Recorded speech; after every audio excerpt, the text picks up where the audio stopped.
Not every country is remembered for its heroes. Some were made immortal by their monsters. 194 countries, 194 legends, 194 creatures that left an everlasting mark on the history of their people. From country to country, from legend to legend. Join me. Comoros, Patros. Across the Comoro archipelago, especially in the traditions recorded on Mayotte, people speak of spirits known as the Patros. They are not ghosts of the human dead. They are described as a separate category of non-human beings who inhabit villages hidden beneath the water, close to the island's shores. Although invisible in their natural world, a Patros may enter a human body and reveal its presence through possession, trance, changes in behavior, or an unfamiliar voice. But the relationship is not always treated as a simple battle between good and evil. Traditional specialists may attempt to identify the spirit, understand its demands, and establish a controlled relationship between the Patros and the person it inhabits. The goal is not necessarily to destroy or expel the spirit. Sometimes survival means learning how to live with it. Republic of the Congo, Mami Wata. Along the Congo River and its countless tributaries, stories are told of a mysterious water spirit known as Mami Wata, Mother Water. She is often imagined as a beautiful woman, a mermaid, or a serpent-associated figure whose appearance conceals an unpredictable power. She may offer wealth, protection, healing, beauty, or success to those who attract her attention. But her gifts rarely come without obligations, and those who break an agreement with her may face illness, misfortune, or death. In stories from the Congo River region, she may wait near the riverbank, watching passing fishermen and travelers. Her beauty represents the river's attraction, while her danger reflects the forces hidden beneath its surface. Mami Wata can transform a person's life, but no one controls the water forever. Costa Rica, El Cadejos. On the lonely roads of Costa Rica, travelers once feared the sound of chains dragging through the darkness. The creature responsible was El Cadejos, a supernatural black dog often described with thick fur, burning or phosphorescent eyes, enormous teeth, and a chain trailing behind its body. It was said to follow people walking home late at night, particularly drunkards, gamblers, and those who had ignored warnings about wandering after dark. Unlike the more openly murderous black Cadejo found in some neighboring traditions, the Costa Rican version does not always attack. Instead, it may follow silently, remain just beyond the traveler's sight, or frighten its victim so severely that the encounter is never forgotten. The legend became a warning against alcoholism, irresponsibility, and dangerous nighttime journeys. You may never see the Cadejos clearly, but the chains tell you it is there.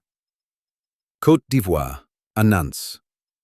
Among the Akan peoples of Côte d'Ivoire and neighboring regions, one of the most enduring figures is the spider trickster Ananse, also known in some Ivorian traditions as Kaku Ananse. Ananse is rarely the strongest creature in a story. He does not need to be. Through intelligence, deception, patience, and carefully constructed traps, he repeatedly defeats animals, spirits, rulers, and opponents far more powerful than himself. But Ananse is not always a hero. He can be greedy, dishonest, selfish, and dangerously overconfident. His victories demonstrate the power of intelligence, while his failures reveal what happens when cleverness becomes arrogance.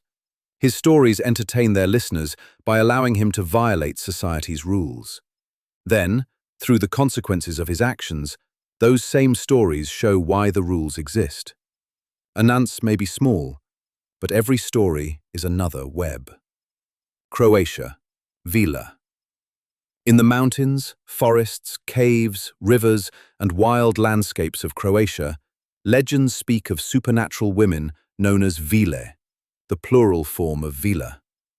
They are usually portrayed as extraordinarily beautiful, with long flowing hair and light or white clothing.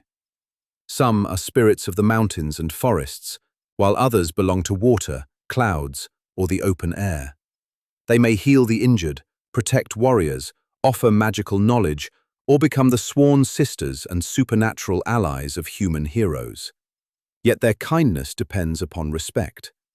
A person who insults a Vila, spies upon her, interrupts her dance, or enters forbidden ground may be punished with sickness, confusion, paralysis, or death. The Vila represent nature at its most beautiful and most dangerous. They may save a lost traveler, or make certain that no one ever finds him. Cuba, Güije. In Cuba's rivers, lagoons, ponds, and hidden freshwater pools lives a small and elusive being known as the Güije, or Güije. Descriptions vary widely. Some traditions portray it as a tiny human-like figure with dark skin and large eyes. Others describe a hairy creature, an indigenous-looking child, or a being that is partly human and partly fish. This changing appearance reflects the blending of indigenous Taino, African, Spanish, and Canary Island traditions within Cuban folklore.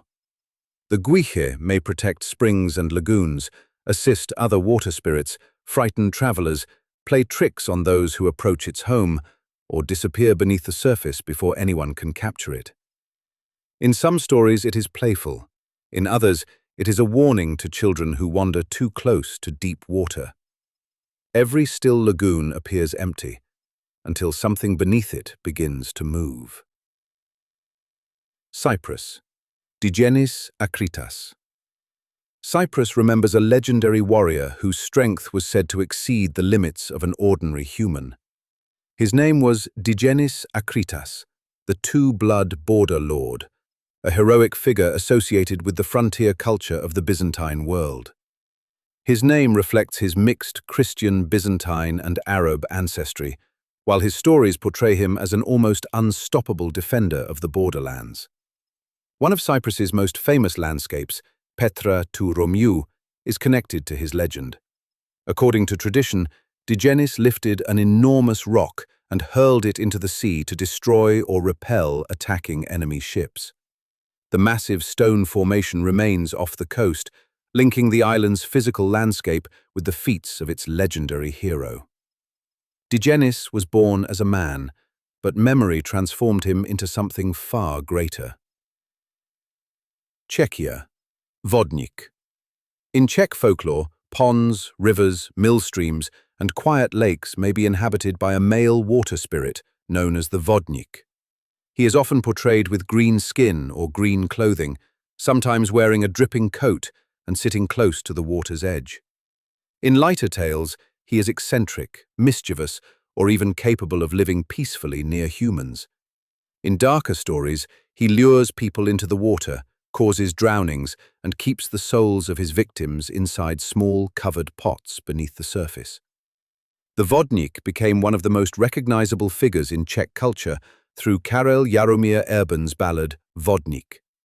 Antonín Dvořák later transformed the story into a powerful symphonic poem, preserving the water spirit in music as well as folklore. The pond may appear peaceful, but the Vodník knows every soul beneath it. Democratic People's Republic of Korea, Chollima. In ancient East Asian tradition, the Chollima was a legendary horse capable of crossing 1,000 li in a single day. Its impossible speed made it a symbol of extraordinary talent, endurance, and achievements beyond normal human limits. During the reconstruction of North Korea after the Korean War, the image of the Chollima was adopted by the state as the emblem of a mass mobilization campaign demanding rapid industrial and economic progress. In monuments and propaganda, it is commonly portrayed as a powerful winged horse charging forward through the air. The enormous Chollima statue in Pyongyang shows the creature carrying a worker and a peasant woman, transforming an old myth into an image of national effort and unstoppable advancement. The Chollima does not simply run. It represents a nation being commanded to move faster than should be possible. Democratic Republic of the Congo, Eloko. Deep within the rainforests of the Democratic Republic of the Congo, the Mongo and Nkundo traditions tell of a dangerous forest being called an Eloko. Its plural name is Biloko. The Eloko is usually described as a small, human-like creature inhabiting the darkest parts of the forest. Some traditions associate the Biloko with the spirits of the dead, while others portray them as hostile owners or guardians of the forest's rare fruits, animals, and hidden resources. Their appearance is unnatural. Leaves may form their clothing, grass may grow from their bodies, and long claws or a grotesquely expanding mouth may reveal their hunger for human flesh. Many accounts also give the Eloko a small bell, whose sound can enchant, confuse, or lure an unsuspecting traveler deeper into the forest. By the time the bell is heard, turning back may already be impossible. Denmark. Nisse. On old Danish farms, families once believed that a small household spirit called the Nisse lived in the barn, stable, attic, or hayloft. The Nisse was usually imagined as a tiny, elderly man, dressed in grey and wearing a red cap.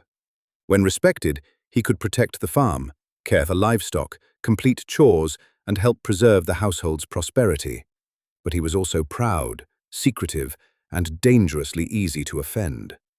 Traditionally, the family was expected to leave him a bowl of porridge, especially during the Christmas season. Forgetting the offering, mistreating the animals, or insulting the Nisse could provoke cruel tricks, damaged property, sick livestock, or far worse punishment. Today, the Nisse is often treated as a cheerful Christmas figure. Older stories remembered something much more temperamental. A guardian is only friendly while it feels respected. Some legends were forgotten, others endured the centuries. Today, a few were told once more. The rest are still waiting.